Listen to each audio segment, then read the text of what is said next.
All right, I'm gonna talk about the Asaro heads, and I think everybody knows about them. This is where you can get them, really expensive.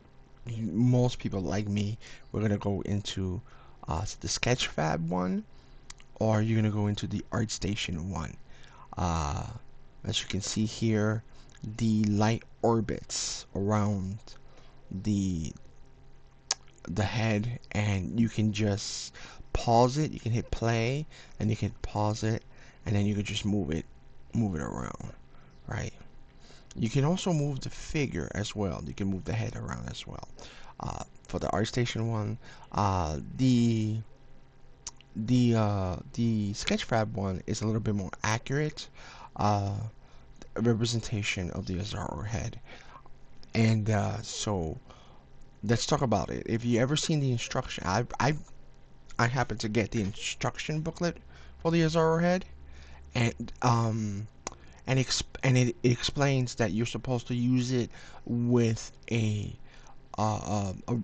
reference photo of a of a person, or a live model, which is something that I'm probably never going to be able to afford.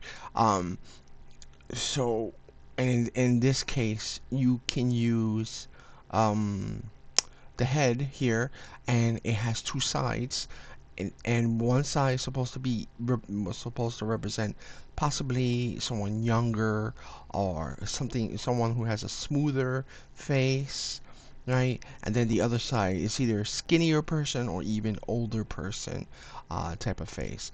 And whatever reference you're using, you're supposed to use the side that closely resembles uh, um, the the face that you're looking at from a reference photo or live picture. It's never gonna be 100%. Now I forgot about the nose, like what exactly the nose means, like other than the fact that there are much more complex planes on one side, but the eye is closed.